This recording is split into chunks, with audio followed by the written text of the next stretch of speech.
My name is Kara Stevens. The year everything shattered into before and after. I was 14 years old. If you asked me to mark the exact second my family erased me from their story, it wouldn't be some slow fade, just a handwritten note taped to the microwave. Going to visit Aunt Linda. Be back next week. XOXO. No names, no phone number, no explanation. Just my mother's looped cursive, the kind that looked polished but felt hollow. They drove to Orlando the morning after my birthday. My older sister, Rebecca, uploaded a selfie with designer sunglasses, caption reading, "Family vacay mode activated." My younger sister, Ashley, followed with beach sunset photos, heart emojis everywhere. I waited on the back porch, duffel bag sitting between my feet, convinced someone was coming. A grandmother, a family friend, someone. Nobody showed. The motion sensor light kept clicking on, then off again, like even it couldn't decide if I was worth noticing. I microwaved leftover spaghetti I didn't even want, ate it standing over the sink, pretending the refrigerator hum was conversation. By day 2, I told myself they'd mixed up dates. By day 5, another thought started whispering. One I tried desperately to silence. What if this wasn't a mistake? Being the middle daughter always meant existing as the bridge nobody looked at, just something connecting the important parts.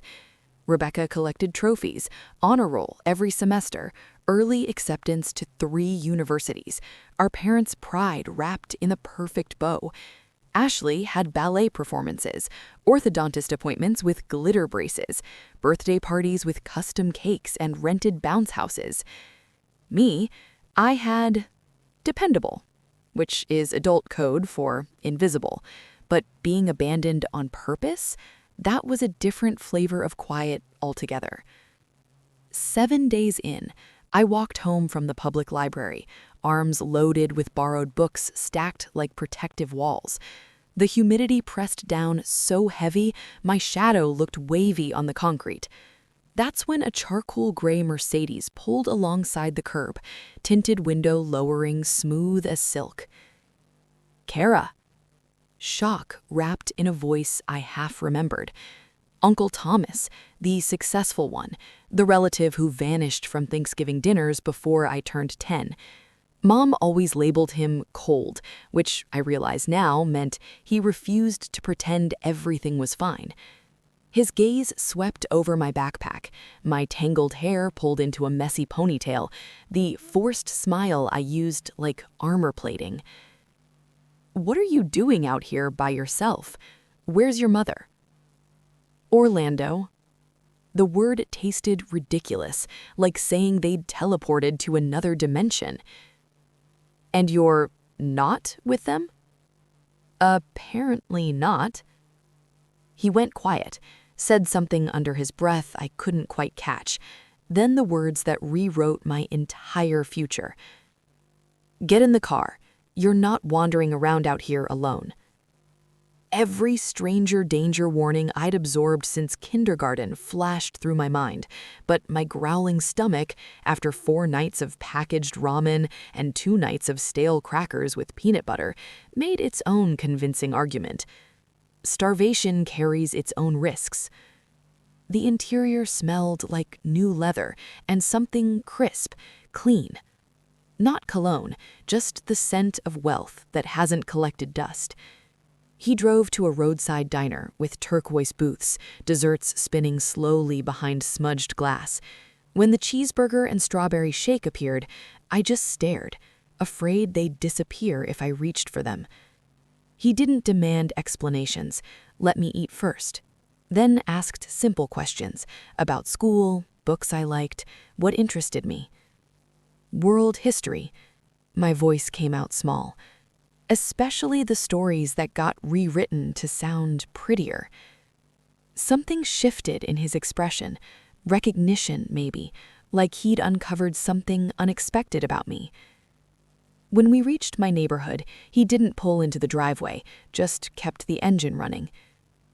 "Go inside and pack your things." I froze. "Wait, what?"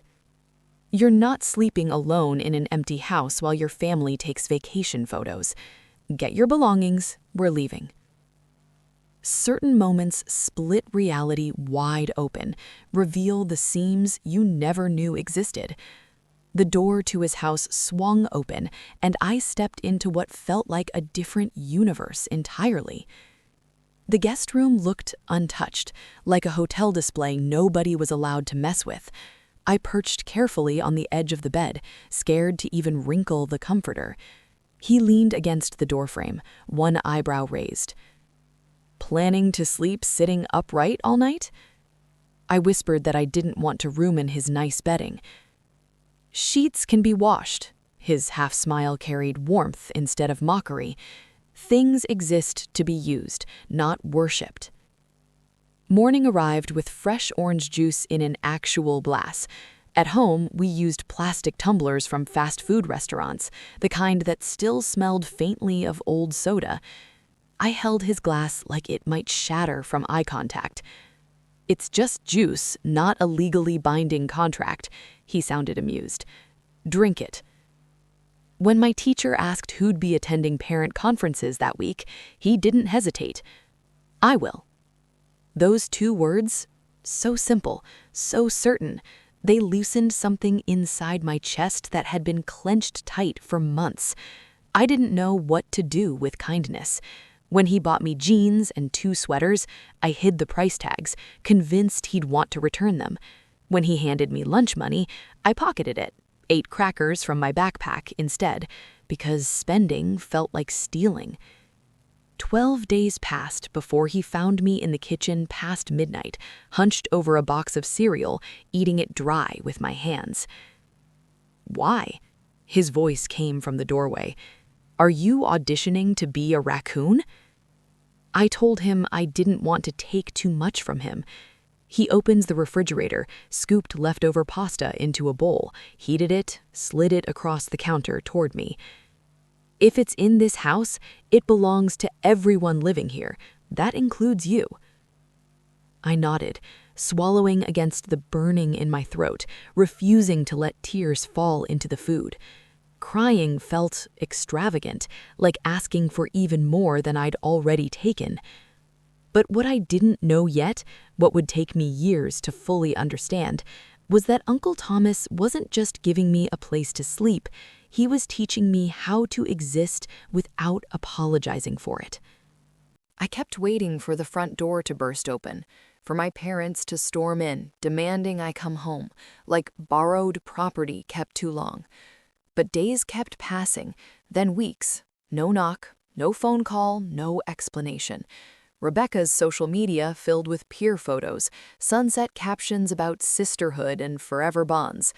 Ashley posted selfies with seashells, palm trees in the background. My name never appeared in a single caption, like I'd been digitally erased. Uncle Thomas drove me to a parent-teacher conference. The guidance counselor sat in a metal folding chair, used words like quiet, underutilized potential, emotionally withdrawn. He didn't argue, just took notes. Afterwards, he bought a desk, so I'd have somewhere to study that wasn't the bedroom floor. He scheduled an eye exam I didn't know I needed.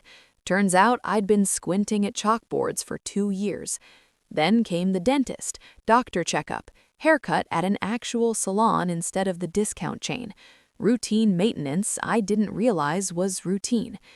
He never once said I owed him, just called it upkeep, like I was something worth maintaining in working condition. At 14, I still tested boundaries. One Friday night, I stayed out late with a friend from school, forgot to send a message because I didn't understand what counted as curfew. When I crept inside around 11:30, bracing for shouting, he handed me a grilled cheese sandwich. "Glad you're alive." His tone stayed even. "Next time, text me. Otherwise, I'll assume you're dead in a ditch and I'll have to buy a shovel."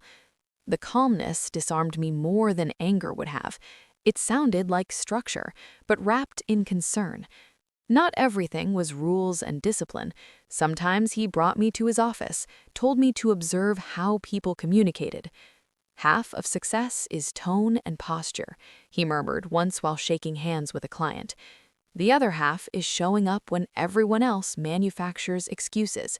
He tossed it off casually, but it carved itself into my memory, a navigation system for life. That first holiday season under his roof, I expected a generic card, maybe a polite gift. Instead, he handed me a leather journal, my initials embossed in copper on the cover. Write down what you notice. He said it simply, even the small things, especially those. I traced the letters with my fingertip. Nobody had ever given me something with my name permanently attached. I started filling pages, observations about people, conversations I overheard, things that didn't make sense but felt important. He'd ask about my entries sometimes, never invading, just curious, like my thoughts actually mattered. School became different too. Teachers started calling on me because someone finally showed up to conferences, asked questions, cared about progress reports. I joined the debate team. Uncle Thomas attended every single competition, sat in the back row, never made a spectacle, just present. When I won third place at regionals, he took me to dinner, not some chain restaurant, a real place with cloth napkins. "You argued circles around that kid from St. Mary's," he grinned. "Reminded me of myself at your age, stubborn and relentless." I asked if that was a compliment. Absolutely. Before we go further, if you're connecting with this story, hit that subscribe button. Drop a comment telling me where you're watching from right now. I read every single one. Your support means everything. Now back to how my family finally remembered I existed. Months blurred into years. 14 became 16. 16 became 18. My parents never came back for me. Not physically, anyway. Once, maybe twice a year, my mother would call. Always brief, always vague. "Just checking in, sweetie. Hope you're doing well." Like I was a distant acquaintance, not her daughter. I stopped answering eventually. Let them go to voicemail. Uncle Thomas never pressured me to respond, never told me what I should feel, just let me process at my own speed. When college acceptance letters arrived, I got into 7 schools. 3 offered full scholarships. Uncle Thomas drove me to visit campuses, asked questions I wouldn't have thought to ask about professor availability, research opportunities, internship placement rates. I chose a university 4 hours away, business and communications double major. He helped me move into the dorm, assembled furniture, stocked my mini fridge. Before he left, he handed me an envelope. Inside was a check and a note in his precise handwriting. "Emergency fund. Don't spend it on pizza. Invest it. Learn how money works. You're going to need that knowledge." I hugged him, probably held on too long. "Thank you." My voice cracked. "For everything. For saving me." He pulled back, looked me straight in the eyes. "You saved yourself, Kara. You just needed someone to open the door." College was hard, not academically, socially. Everyone else had families that called weekly, sent care packages, visited on Parents' Weekend. I had Uncle Thomas, who sent occasional texts, always short, always perfectly timed. "How's the semester? Remember to eat vegetables. Proud of you." 3 words that meant more than 1,000-word essays from anyone else. During sophomore year, Rebecca got engaged. I saw it on social media. Elaborate proposal at some expensive restaurant, ring the size of a small planet. The comments section overflowed with congratulations. My mother posted, "My beautiful daughter, so blessed with 2 amazing girls." 2, not 3. I screenshotted it, not to dwell on it, just to remind myself. Some people rewrite history, pretend the erased parts never existed. Junior year, Uncle Thomas called. Actually called, not texted. "I'm expanding the business, opening a second location. I need someone I trust to help manage the transition." He paused. "Interested in a summer internship?" I didn't hesitate. Yes. That summer changed everything. He didn't give me some token position, filing papers, fetching coffee. He put me in meetings, taught me contract negotiation, let me sit beside him during acquisitions, explained every decision, every calculation, every risk assessment. Business is just pattern recognition, he said during one late-night strategy session. You identify what people need, figure out how to provide it, then make sure the numbers don't lie. I absorbed everything, took notes, asked questions, learned the language of leverage and opportunity. By the end of summer, I wasn't just his niece, I was his protege. Senior year flew past. Graduation arrived with job offers from 3 companies. Good positions, solid salaries. Uncle Thomas reviewed them with me. All respectable options, he said carefully. But if you want my advice, I waited. Start your own thing. You've got the skill set, the network, the instinct. He smiled. And you've already survived being abandoned. Business failure won't scare you. So I did. Started a consulting firm, helping small businesses optimize operations. Uncle Thomas became my first client. Not charity, a real contract, real expectations. Within 2 years, I had 12 clients. Within 4, 38. I bought my first property at 26, a small commercial building, nothing extravagant, but mine. Uncle Thomas attended the closing, brought champagne to the girl who became a woman who became a force. We toasted, and for the first time in my entire life, I felt like I'd actually arrived somewhere. But what I didn't know, what was waiting just around the corner, was that my family's silence was about to break in the worst way possible, because Uncle Thomas was about to get sick, and suddenly, after 12 years of silence, my parents would remember I existed. The call came on a Tuesday morning. I was reviewing contracts in my office, coffee still steaming in the mug, sunlight cutting sharp angles through the blinds. Unknown number. I almost let it ring through, but something made me answer. Miss Stevens? This is Dr. Patel calling from Mercy General Hospital. I'm calling regarding Thomas Stevens. My stomach dropped. What happened? Is he okay? He's stable, but he's asked me to contact you. He's been admitted. We've run some tests. The pause felt endless. It's pancreatic cancer, stage 3. The words didn't land at first, just bounced off my brain like rocks skipping on water. Then they sank. Heavy. Cold. Final. I'm on my way. I was in the car before the call even ended. Uncle Thomas sat upright in the hospital bed, still dressed in his button-down shirt, refusing the hospital gown like it was a surrender. He looked tired, but his eyes were clear. Don't panic. First words out of his mouth. I'm not dead yet. I pulled a chair close. Cancer? He nodded. The aggressive kind, apparently.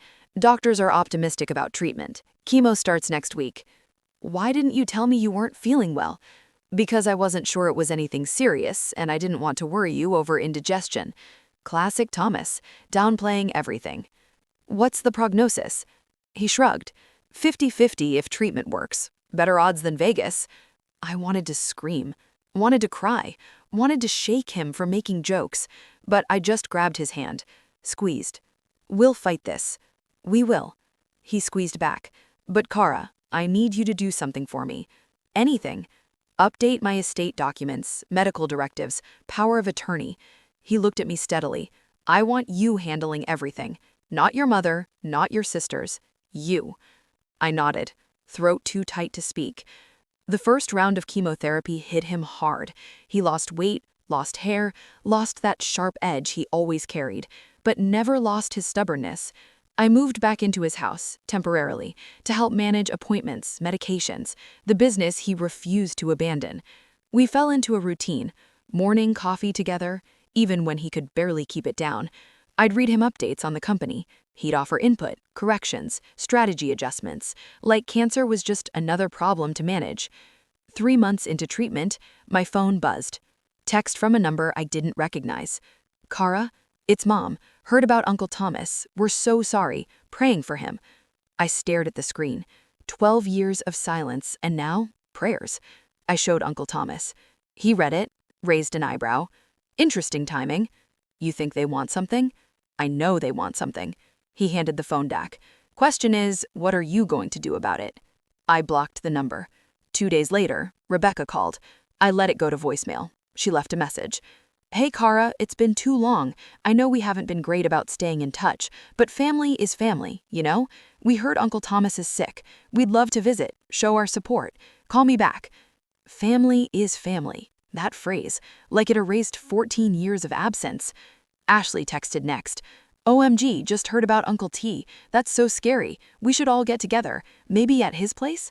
I miss you, sis. Miss you. She didn't even know what city I lived in. Uncle Thomas watched me delete the messages. You don't owe them anything. I know. But I hesitated. Part of me wants to see them, just to understand why they left me, why they stayed gone. And the other part wants to tell them to disappear forever. He smiled weakly. Both valid options. I ignored them for 2 more weeks. Then my mother showed up. Just appeared at Uncle Thomas's front door. Rebecca and Ashley flanking her like bodyguards, all 3 dressed in what I assume they thought looked appropriately concerned. I opened the door, stared. My mother's eyes filled with tears immediately. Kara, oh sweetheart, look at you. She moved to hug me. I stepped back. What are you doing here? We came to see Thomas, to support him, and you. Rebecca smiled, that practiced smile. We've been so worried, you should have told us sooner. Told you? I kept my voice flat. I don't have your number. You blocked me 6 years ago. The smile faltered. Ashley jumped in. That was just a misunderstanding. Phone stuff. You know how technology is. Right. I didn't move from the doorway. Thomas is resting. He can't have visitors right now. But we drove 3 hours. You should have called first. My mother's tears shifted. Less sad, more frustrated. Kara, don't be difficult. We're family. We have a right to see him. No. The word came out harder than I intended. You don't. You lost that right when you left me on a porch with a note and disappeared for 12 years. Rebecca's face flushed. That's not fair. Mom and Dad had their reasons. What reasons? I cut her off. Explain them to me, right now. What were the reasons for abandoning a 14-year-old? Silence. Ashley looked at the ground. Rebecca suddenly found her phone very interesting. My mother dabbed at her eyes with a tissue. We thought, Thomas offered. We assumed you'd be better off. You assumed. I nodded slowly. You didn't ask. You didn't check. Just assumed and moved on. Kara, please, go home. I started closing the door. If Thomas wants to see you, he'll reach out. Until then, stay away. I shut the door, locked it, stood there, shaking. Uncle Thomas appeared in the hallway, leaning against the wall, looking pale but amused. Well handled. You heard? Heard not to. Your mother's voice carries. He shuffled towards his favorite chair, lowered himself carefully. They'll be back. I know. And next time, they'll have a better strategy. I sat across from him. What do you think they want? He gave me a look, the one that meant I already knew the answer. Money, security, whatever they think I'm leaving behind. He coughed, recovered. People like your parents, they don't show up out of love. They show up out of entitlement. Should I let them visit you? That's not your decision to make. It's mine. He leaned back, closed his eyes. And I have absolutely zero interest in seeing people who treated you like garbage. 2 weeks later, Uncle Thomas took a turn. Infection, complications, back to the hospital. The doctors tried new treatments, adjusted medications, bought time. But we both knew. Time was running out. One evening, sitting beside his hospital bed, he pulled out a folded piece of paper. I wrote this a few weeks ago. His voice was raspy. Before things got bad. He handed it to me. I unfolded it carefully. His handwriting, shaky but legible. If they ever tried to erase you again, remember this. You've already written your own chapter. Don't let anyone else hold the pen. Tears blurred my vision. Thomas, keep it, he said quietly. You're going to need it, soon. And he was right, because 3 days later, Uncle Thomas passed away in his sleep, and the second the funeral was announced, my entire family emerged from the shadows like vultures circling fresh prey. Uncle Thomas died on a Thursday, 3:42 in the morning. I was holding his hand. He took one breath, then stopped reaching for the next one. The monitor's flat tone didn't sound real, just background noise from someone else's tragedy. But the stillness in his chest, the weight of his hand going limp in mine, that was real. I sat there for 20 minutes, just sat. The nurses gave me space. Nobody rushed me. Nobody said those hollow phrases people use when they don't know what else to offer. Finally, I stood, kissed his forehead, whispered thank you one last time, and walked out into a world that suddenly felt too big. The funeral home was booked for the following Tuesday. I handled everything: arrangements, flowers, obituary, program printing. His lawyer, Mr. Garrison, called the day after Thomas died. "Kara, I am deeply sorry for your loss. Thomas was a remarkable man." "Thank you. I need to schedule the will reading. Per his instructions, it's to be placed 1 week after the service." "Understood." He was very specific about who should attend. A pause. "This may be difficult, but I'm required to notify your parents and sisters. Thomas named them in the document." My chest tightened. Named them how? "I can't disclose details until the reading, but yes, they're mentioned." Of course they were. The obituary ran in the paper Sunday morning. By Sunday afternoon, my phone exploded. 12 missed calls, 23 text messages, all from family I hadn't heard from in over a decade. My mother: "Sweetheart, I just saw the news. I'm devastated. Thomas was such a special man. When is the service?" Rebecca: "Can't believe Uncle Thomas is gone. We need to talk about arrangements. Family should be involved." Ashley: "This is so sad. Where's the funeral? We'll be there, obviously." I responded to none of them, just forwarded everything to Mr. Garrison. Let him handle notification. The funeral was scheduled for 10 in the morning, small ceremony, private, or it was supposed to be. I arrived 30 minutes early, wearing a simple black dress, no jewelry except the watch Uncle Thomas gave me for college graduation. The funeral director met me at the entrance, looking apologetic. "Miss Stevens, there's been a situation." "What situation?" "Your family arrived an hour ago. They've been reorganizing things." My jaw clenched. I walked into the chapel and stopped cold. The entire front row, reserved seating I'd specifically designated, occupied. My mother sat center, black designer dress, oversized sunglasses, dabbing her eyes with monogrammed tissues. Rebecca on her right, Ashley on her left, both dressed like they were attending a charity gala, not a funeral. My father stood near the casket, greeting arrivals, playing host, like he had any right. I approached him slowly. My mother saw me first, stood, arms outstretched. "Oh, Kara, sweetheart." She moved to embrace me. I sidestepped. "You're in my seat." Her smile flickered. "What?" "That's my seat, the front row. I reserved it." Rebecca stood too. "Kara, don't be ridiculous. We're all family here. There's room for everyone. Move." My voice didn't rise. Didn't need to. Ashley looked uncomfortable. "Maybe we should just find other seats." "No." My mother's voice sharpened. "We have every right to sit here. Thomas was our family too." "Really?" I crossed my arms. "When's the last time you spoke to him?" Silence. "I'll wait." My father approached, hand extended like we were business associates. "Kara, good to see you. Terrible circumstances, of course. Thomas was a giant, a real pillar of—" "When did you last speak to him, Dad?" He blinked. "Well, it had been some time, but that doesn't diminish." 16 years. I said it clearly. "You haven't spoken to him in 16 years, since the Christmas before you left me on a porch with a note." Heads turned. Other guests beginning to arrive, watching. My mother's face flushed. "This isn't the time or place." "Then move to a different row." We locked eyes, her jaw tight, my stance firm. Finally, she gathered her purse. "Fine, we'll sit in the second row, but this is incredibly childish, Kara." Noted. They relocated, whispering among themselves, shooting looks at me. I sat alone in the front row, right in front of Thomas's casket, where I belonged. The service was beautiful, simple.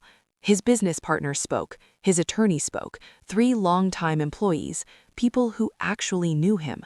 I gave the final eulogy, kept it short, talked about the man who opened his door to a lost girl, who taught her that family isn't biology, it's choice, and showing up. My voice cracked twice, but I finished. When I returned to my seat, I could feel my mother's eyes boring into the back of my head. The reception was held at Uncle Thomas's house, my house now, technically, though I hadn't processed that yet. Caterers I'd hired set up tables, people mingled, shared stories. I stood near the window, accepting condolences, nodding, smiling when appropriate, hollow. That's when my mother cornered me, Rebecca and Ashley flanking her, a united front. Kara. My mother's voice dripped with forced sweetness. We need to talk about logistics. Logistics? The estate, the house, Thomas's assets. We should discuss how to handle everything as a family. Rebecca jumped in. Obviously, there's a lot to sort through. Properties, investments. We want to make sure everything is managed properly. Ashley nodded eagerly.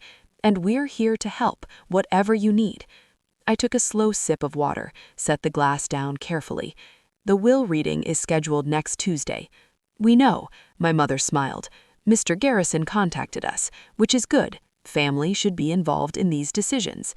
Decisions, I repeated the word. What decisions do you think you'll be making?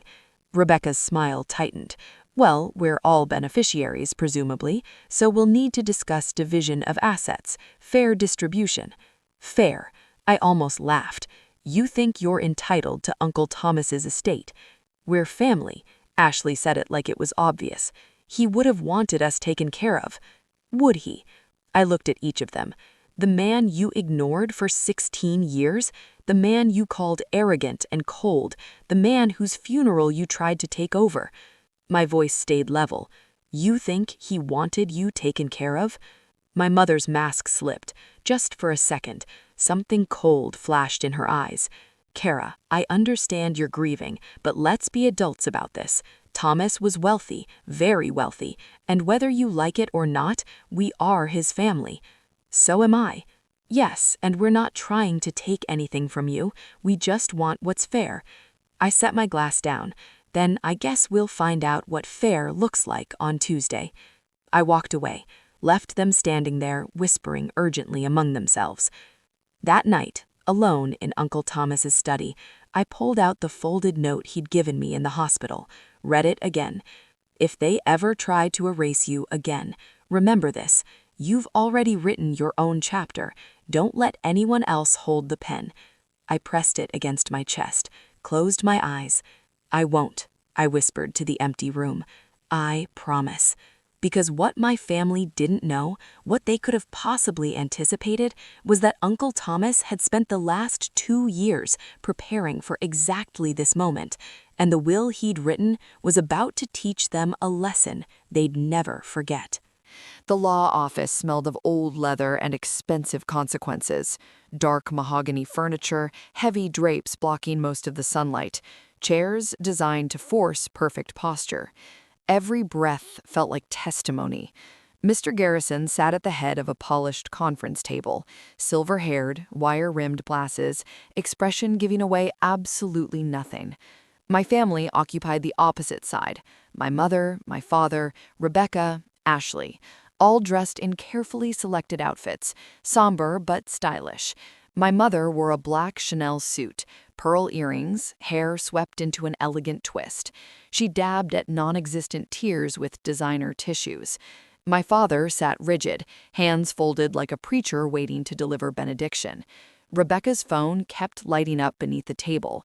Ashley leaned close to whisper, "Do you think he left the lake house to all of us? We could timeshare it." I sat across from them, alone on my side of the table. Plain charcoal dress, no statement jewelry, just the watch Uncle Thomas gave me, and the folded note in my pocket. My armor. Mr. Garrison cleared his throat. "We are here for the formal reading of the last will and testament of Thomas Edward Stevens." His voice carried weight, precision. He began with standard language: debts settled, final expenses paid, small donations to charities Uncle Thomas supported. My family fidgeted, trying to look patient, practically vibrating with anticipation. Then Garrison turned a page. Regarding Mr. Stevens' personal effects and sentimental items, Rebecca leaned forward. Ashley's eyes brightened. To my brother, David Stevens, and his wife, Linda, I leave my vinyl record collection. May you finally develop taste in music. My father's face reddened. My mother's lips pressed into a thin line. To my niece, Rebecca Stevens, I leave my collection of business journals. Perhaps they'll teach you that ambition requires more than Instagram filters. Rebecca's mouth fell open. To my niece, Ashley Stevens, I leave my complete set of classic literature. Read them. You might learn that substance beats appearance. Ashley blinked, stunned. The room went deadly quiet. Garrison continued without pause. To my extended family, who remembered my existence only when it suited their financial interests, I leave nothing. Not $1, not one asset, not one property. My mother gasped. That's not possible. Garrison raised a hand. Silence fell. He turned another page, read slowly, each word crisp as breaking glass. To my niece, Kara Elizabeth Stevens, abandoned at 14 years old, who never asked for anything, who built herself from nothing, who showed up every single day for 12 years. His voice softened slightly. I leave the entirety of my estate, all properties, all investments, all business holdings, all accounts, everything. The silence shattered. Rebecca shot to her feet. That's impossible. He barely knew her. He knew me for 12 years. My voice stayed calm.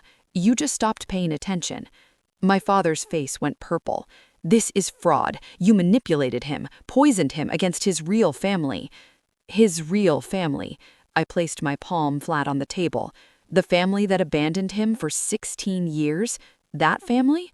My mother found her voice, shaking. Kara, sweetheart, you can't possibly be planning to keep everything. We're family. Blood. That word again. Family. Like it erased 14 years of abandonment. Funny. I met her eyes. For 12 years, I heard nothing from you. No calls, no visits, no birthday cards. Nothing. I paused. But the second there's money involved, suddenly we're family again. Ashley tried her practiced sweetness. Come on, Kara, don't be like this. We can share, work something out. That's what Uncle Thomas would have wanted. I almost laughed. You think you knew what he wanted? I pulled a folded paper from my jacket pocket, smoothed it on the table. This is a letter he wrote 2 weeks before he died. I began reading. To my vulture relatives who will inevitably appear after my death, you abandoned Kara when she was a child. You erased her from your family photos, blocked her from your lives, pretended she didn't exist. My voice stayed steady. She survived without you, thrived without you, built a life without 1 ounce of your help. And now you want to claim her success as your inheritance? Rebecca's hands clenched. That's not fair. I kept reading. So I'm leaving you exactly what you gave her when she was 14. Nothing. May you learn what she already knows, that family isn't biology, it's showing up. I folded the letter, set it down gently. My mother's eyes filled with actual tears this time, real ones, not the performative kind. Kara, please, we made mistakes, but we're still your family. No, the word came out firm, final. You were my biology. Uncle Thomas was my family. Mr. Garrison spoke. The will is legally airtight. Mr. Stevens was of sound mind. The documents are witnessed and notarized. Any attempt to contest will be immediately dismissed. He closed the folder with a soft snap. Furthermore, Mr. Stevens included a clause. Any family member who challenges this will forfeits even the sentimental items mentioned. The record collection, the journals, the books, all of it. Reverts to Kara. My father stood, chair scraping. This is outrageous. It's legal. Garrison's tone didn't change. And final. Rebecca grabbed her purse, face twisted with fury. This isn't over. I met her gaze evenly. It was over the day you stopped calling me your sister. She stormed toward the door. Ashley followed, casting backward glances, like she couldn't quite process what just happened. My father moved to leave, stopped, turned back. You'll regret this. His voice low, threatening. Cutting off your family. One day you'll need us, and we won't be there. I smiled, small, tired. You already weren't there. For 12 years. I learned to live without you. I paused. This changes nothing. He left, door closing hard. My mother remained, standing, hands shaking. I'm sorry, she whispered it, for everything, for leaving you, for pretending you didn't exist, for only coming back when there was money involved. Her voice cracked. I was a terrible mother to you, and I don't expect forgiveness. I studied her face, looking for manipulation, performance, but all I saw was grief, real regret. You're right, I said quietly. You were terrible, and no, I don't forgive you. Not today. I stood, gathered my things. Maybe someday, but that day isn't today. She nodded, wiped her eyes, left without another word. The door closed, leaving just me and Mr. Garrison. He removed his glasses, cleaned them with a handkerchief. That was uncomfortable. Necessary. Indeed. He pulled out another envelope, this one sealed with wax, my name written across it in Uncle Thomas's handwriting. He asked me to give you this after the reading, in private.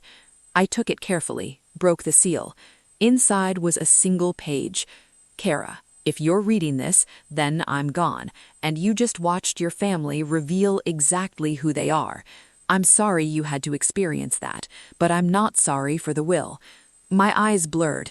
You deserved everything I built, because you helped me build it, not with money, but with presence, with care, with showing up when nobody else did.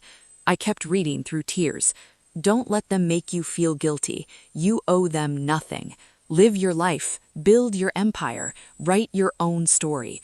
The letter ended with one line. You were never abandoned. You were freed. Now fly. I folded it carefully, pressed it against my chest. Mr. Garrison stood, extended his hand. Congratulations, Miss Stevens. You're now one of the wealthiest young women in the state. I shook his hand. Thank you. What will you do first? I thought about it. Honor his legacy, build on what he started. I smiled, and prove that the girl they threw away was worth more than everything they kept. And that's exactly what I did, because 3 months later, when my family came crawling back with apologies and story breaks, I was ready to show them what success actually looks like when you stop waiting for permission to exist. 3 months after the will reading, I stood in the main office of Stevens Enterprise, Uncle Thomas's company, my company now. Floor-to-ceiling windows overlooking the city, sunlight making the skyline shimmer like broken glass. I'd renamed it Rains Holdings, after my middle name. A fresh start, while still honoring everything he built. The business had grown. 2 new acquisitions in 8 weeks, expansion into tech consulting, revenue up 37%. I wasn't just maintaining his legacy, I was multiplying it. My assistant knocked. Miss Stevens, you have a visitor. She doesn't have an appointment, but she says it's urgent. Who? Linda Stevens. She says she's your mother. My jaw tightened. Tell her... I stopped. Thought about it. Actually, send her in. My mother entered slowly, looking smaller somehow. No designer suit this time. Just simple clothes, minimal makeup, hair pulled back plainly. She held a small box. Thank you for seeing me. Her voice was quiet. I didn't offer her a seat, just waited. I've been in therapy. She said it like a confession. Since the will reading, trying to understand why I did what I did to you. I crossed my arms. And what did you discover? That I was scared of you. The admission seemed to cost her. You were so independent, so self-sufficient, even as a child. You didn't need me the way Rebecca and Ashley did. She looked at the floor. And instead of being proud, I resented it, because you reminded me of everything I wasn't brave enough to become. I let the silence stretch. So you erased me? Yes.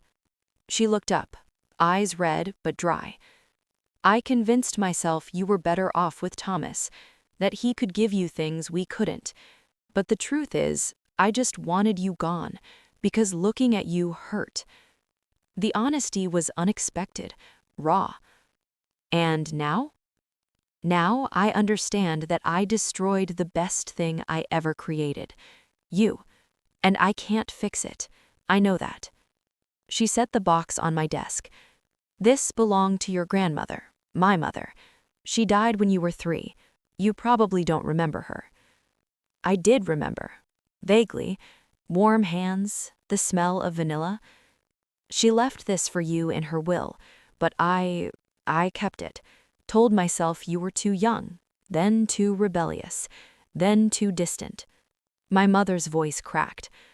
But the truth is, I kept it because I was cruel and petty and jealous of a dead woman's love for you.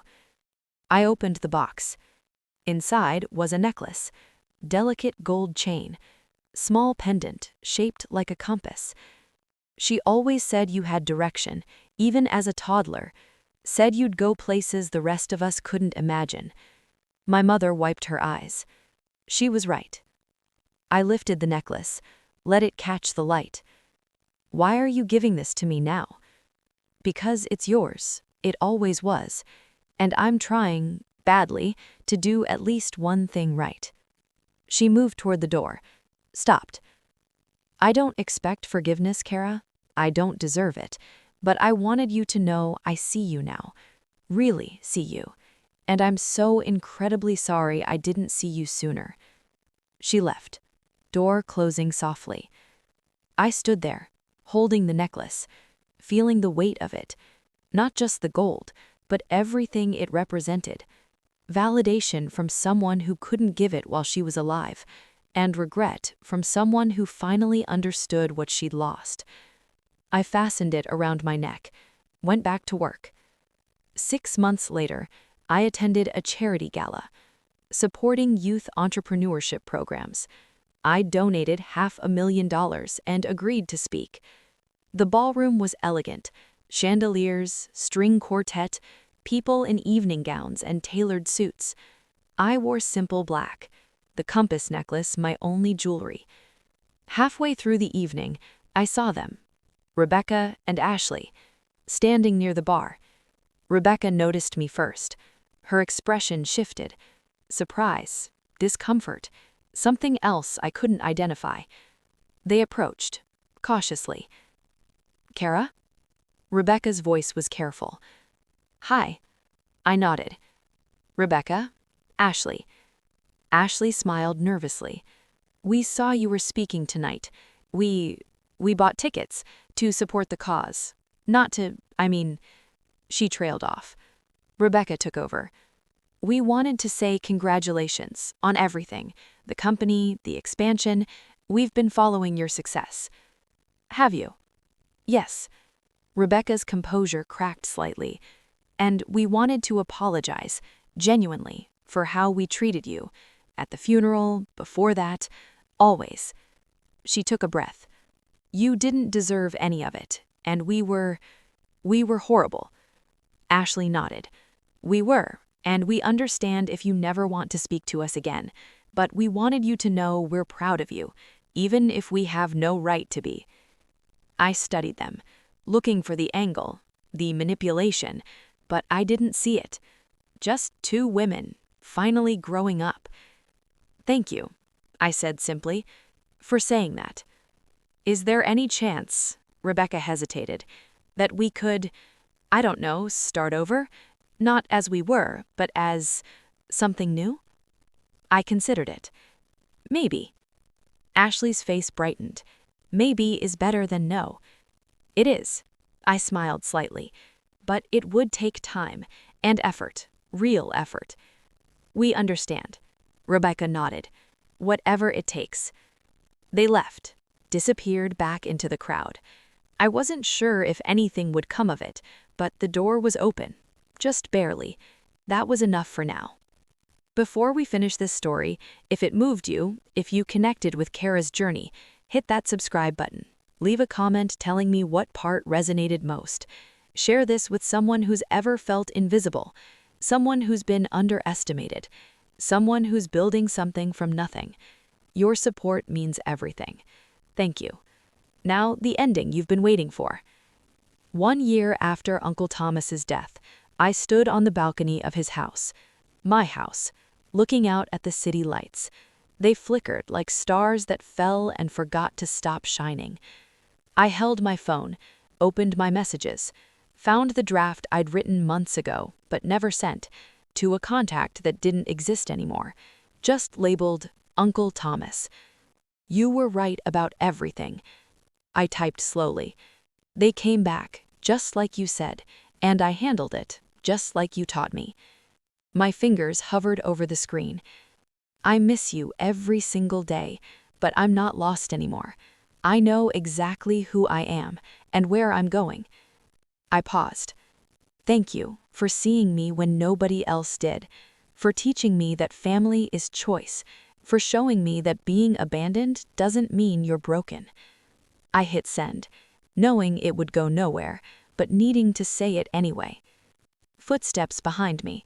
My assistant, Ethan, stepped onto the balcony. He'd become more than an employee over the months, a friend, sometimes more than that, though we hadn't defined it yet. "You okay?" I nodded, leaning against the railing. "Yeah, just thinking." "About?" "About a 14-year-old girl, sitting on a porch, wondering why nobody wanted her." I smiled, sad but genuine. If I could reach back to her, I'd tell her this: one day, you'll have a life that doesn't apologize for existing, a home that never makes you feel temporary, and a name people remember. He wrapped an arm around my shoulders. "She'd be proud of you." "I think so too." Below us, the city stretched endlessly, lights turning pages in a story that finally belonged to me. I thought about my family. My mother in therapy, learning to live with her mistakes. My sisters, slowly learning what accountability looks like. My father, still angry, still blaming everyone but himself. Some people change, some people don't, and that was okay, because I didn't need their validation anymore. I had something better, my own. I pulled Uncle Thomas's note from my pocket, the one I carried everywhere, read the final line one more time. "You were never abandoned. You were freed. Now, fly." I folded it carefully, put it back, looked up at the sky. "I'm flying," I whispered, "and I'm never coming down." Because the truth is, people will try to make you small. They'll erase you from photos, block your number, pretend you never mattered. Let them. While they're busy rewriting history, you'll be too occupied building a future, one they'll never be invited to, unless you choose it. And choice, real choice, that's the most powerful inheritance of all. I learned that at 14, on a porch, with a backpack and a note, from a family that forgot me, and an uncle who remembered that the people who abandon you aren't the ones who define you. You do that yourself. One choice at a time, one breath at a time, one chapter at a time. And my chapter, my story, it was just beginning.